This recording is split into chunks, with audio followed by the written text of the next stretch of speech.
नमस्कार। आज से 3 वर्ष पूर्व मां नर्मदा नदी के घाट के किनारे महेश्वर में शुरू हुआ नर्मदा साहित्य मंथन आज अपने चौथे वर्ष में यानी कि चौथे सोपान में प्रवेश कर चुका है। और चौथे सोपान का नाम है अहिल्या पर्व। अहिल्या पर्व इसलिए क्योंकि ये आयोजन इंदौर में हो रहा है, देवी अहिल्या विश्वविद्यालय के सभागार में हो रहा है और इसी संबंध में यहाँ पर एक प्रदर्शनी का आयोजन किया गया है। आइए देखते हैं। इस प्रदर्शनी में चित्रों के माध्यम से ये बताने का प्रयास किया गया है कि किस तरह से पुण्य श्लोका अहिल्या देवी का जीवन गुजरा, किस तरह से उनके विवाह के संबंध में यहाँ पर आप चित्र देख सकते हैं कि शनिवार वाड़ा के सामने विवाह हुआ, बाराती निकले इंदौर को, खांडे राव को तोप गोला लगने से उनकी मृत्यु हुई। इसके अलावा आप देख सकते हैं युद्ध में जो पराक्रम अहिल्याबाई ने दिखाया, राज्य कौशल में राज्य को संचालित करने में जो पराक्रम दिखाया, समाज सेवा में जिस तरह से कार्य किया, ये सभी चीज़ें आप देख सकते हैं। और सिलसिलेवार तरीके से पूरे यहाँ पर जितने भी चित्र लगे हुए हैं सभी पर नंबर भी लिखे हुए हैं, खास तौर पर छात्रों के लिए, क्योंकि ये जो आयोजन है ये विश्वविद्यालय में हो रहा है, तो छात्रों के लिए पढ़ने में और उनके जीवन के बारे में जानने में एक रुचि हो, उनकी ओर से भी प्रश्न उत्पन्न हो, वे भी अपने इतिहास को जाने, इसलिए इस प्रदर्शनी का आयोजन किया गया है। इसके पूर्व में आप जानते ही होंगे कि द्वितीय और तृतीय सोपान हुआ था, उसमें धार में आयोजन हुआ था और तब राजा भोज के संबंध में भोज पर्व का आयोजन हुआ था और राजा भोज के संबंध में प्रदर्शनी लगी थी। ये जो प्रदर्शनी है ये अहिल्याबाई को समर्पित है। तो आइए और आगे बढ़ते हैं। दूसरी ओर प्रदर्शनी के आप देखेंगे कुछ बेहद ही सुंदर चित्र बनाए गए हैं। सभी चित्रों पर कलाकारों के नाम अर्जित हैं। आप देख सकते हैं किस तरह शिव भक्तिनी अहिल्याबाई भगवान शिव की भक्ति कर रही हैं, अपने पिता से राज्य कौशल का पाठ सीख रही हैं। ये राज्य अभिषेक का चित्र है, ये राज्य संचालन का चित्र है, ये युद्ध कला का चित्र है। ये आप देखेंगे कि किस तरह से जब कहानी आगे बढ़ती है उनके जीवन की तो वे महेश्वर भी जाती हैं और महेश्वर में आप देख सकते हैं ये देखिए कितनी महीन कलाकारी इन चित्रों में की गई है। ये चित्र आप देखिए, सबसे सुंदर अगर कोई चित्र कहा जा सकता है जिसमें महेश्वर भी है, इंदौर भी है, सिंहासन पर अहिल्याबाई भी हैं, तो वो ये चित्र है। ये एक चित्र भी बहुत अच्छा है। तो आपसे भी अनुरोध है कि अगले 2 दिन ये आयोजन चलेगा देवी अहिल्या विश्वविद्यालय के सभागार में। तो अगर आप आयोजन में आ रहे हैं तो प्रदर्शनी में जरूर आएं।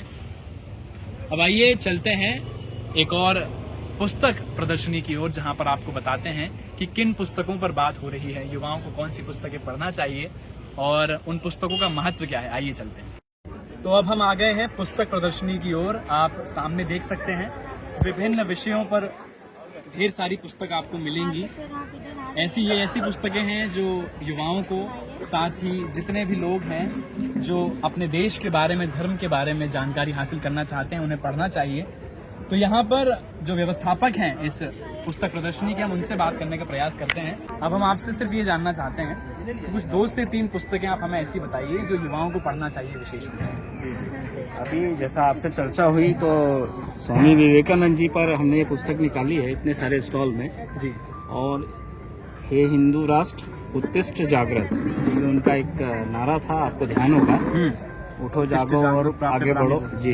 उसी के आधार पे भारत जागो विश्व जागो, क्योंकि उनका पूरा दर्शन इसी पे आधारित था जी। युवाओं के माध्यम से उनने भारतवर्ष के एक सनातनी परंपराओं का गौरव गाथा इतिहास को समावेश करने के बाद युवाओं को ये ध्यान कराया था कि आपकी ऊर्जा इस पूरे विश्व के काफी कल्याण में लग सकती है जी।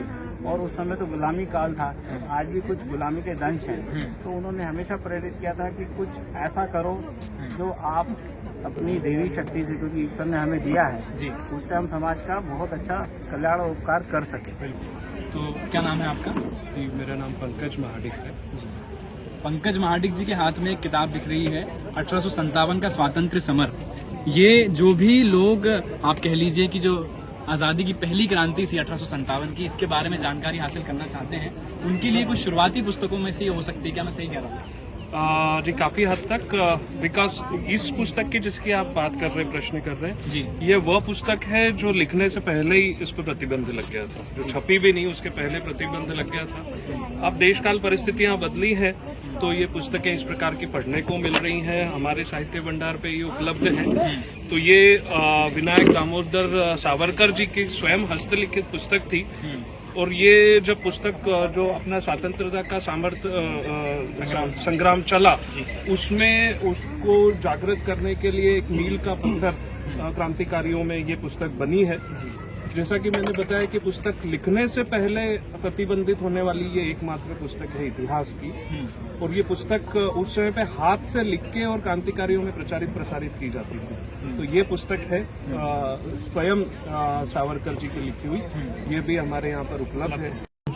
नए भारत के हर क्षेत्र में महिलाओं का प्रतिनिधित्व है, तो पठन पाठन में होना ही चाहिए। क्यों दीदी, क्या सोचती हैं आप इस बारे में? देखो, पठन पाठन का तो एक ये है, आप जो भी पढ़ते हैं जी, बचपन से आपको कुछ न कुछ ऐसा सिखाया जाता है जो आपको आपके जहन में, जो आपके अंदर आत्मा तक उतरना चाहिए। सही बात है। सबसे बड़ी बात और सबसे अच्छी बात ये, इन सारे जो अपने सामने पुस्तक है, इनका एकमात्र सार ये निकलता है आपके अंदर का संस्कार।